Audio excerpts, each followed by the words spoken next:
Salut à tous, c'est Max de la Zone PFC. Bienvenue sur votre chaîne YouTube 100% dédiée au Paris FC.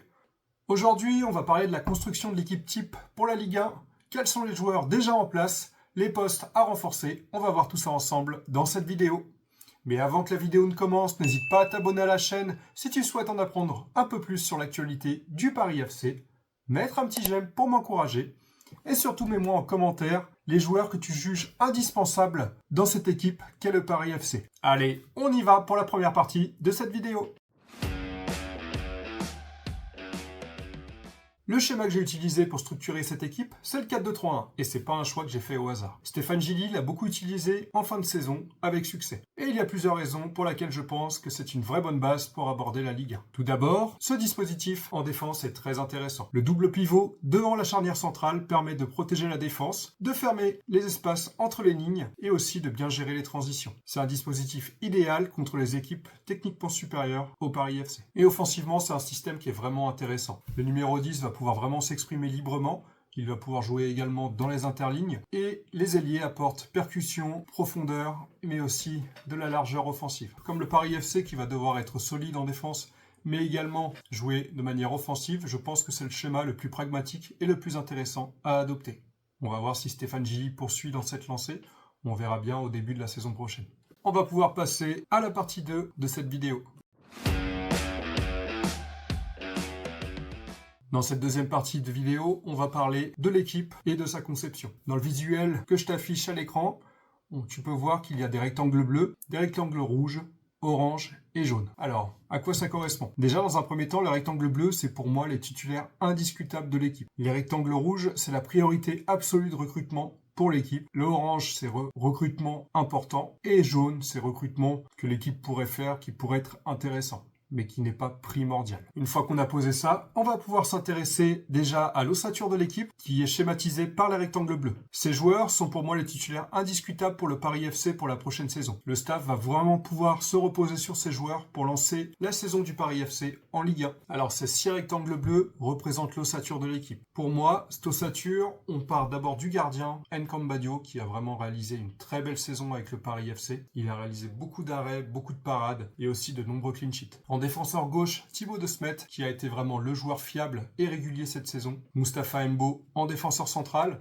qui a été vraiment solide et qui est vraiment monté en puissance cette saison. Maxime Lopez, dans un rôle de pivot, qui vraiment lui est la pièce maîtresse de l'équipe, qui rassure, c'est vraiment le métronome du Paris FC. À droite, en attaquant droit, Ilan Kebal, qui peut faire des différences énormes sur son côté. Et en buteur, Jean-Philippe Trasso, qui a rapporté l'attaque du Paris FC avec tous ses buts qu'il a marqués cette saison.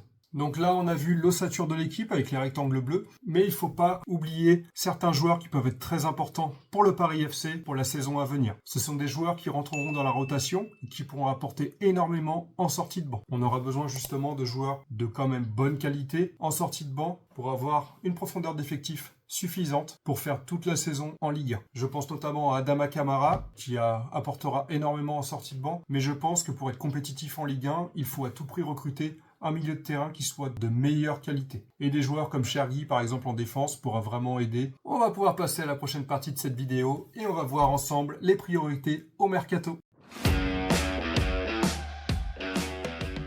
J'ai placé 3 rectangles rouges. Ce sont les joueurs vraiment à recruter en priorité pour que le 11 du Paris FC tienne la route. D'abord, il faut un défenseur central droit pour accompagner Mbo. Le profil il doit être solide, expérimenté et rapide si possible. Ensuite, il faudra vraiment recruter un latéral droit car actuellement, au Paris FC, on n'a pas vraiment de très bon latéral droit. Les joueurs sont vraiment sous-dimensionnés pour pouvoir jouer en Ligue 1. Et enfin, peut-être le plus important, offensivement, il nous faudra un bon attaquant gauche. Un profil capable de percuter, un profil très rapide qui saura prendre la profondeur et qui saura concrétiser les occasions.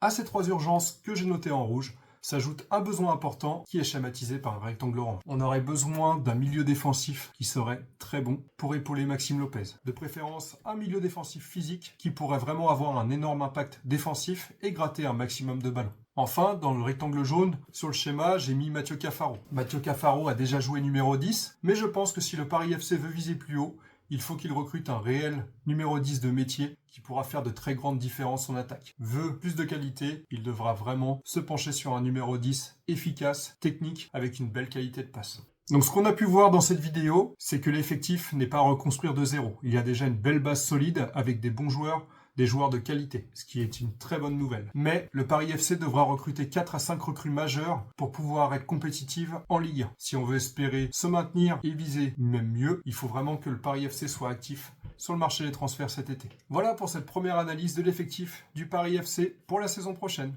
Dans une prochaine vidéo, je te présenterai une liste que j'ai établie de certains joueurs qui pourraient être intéressants dans les postes où le Paris FC aurait besoin de recruter. On pourra en discuter. Si toi, tu as des joueurs que tu souhaiterais faire venir au Paris FC, n'hésite pas à me les mettre en commentaire.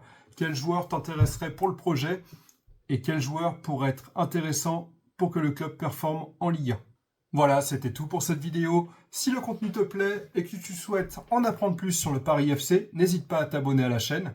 Mets-moi un petit j'aime pour m'encourager si tu aimes le contenu. Et n'hésite pas à me mettre en commentaire tes attentes pour le mercato de cet été. Quel joueur tu aimerais faire venir? Et pour toi, quel poste le Paris FC doit recruter obligatoirement? Voilà, je te souhaite une bonne journée et à très bientôt. Ciao, ciao, bye.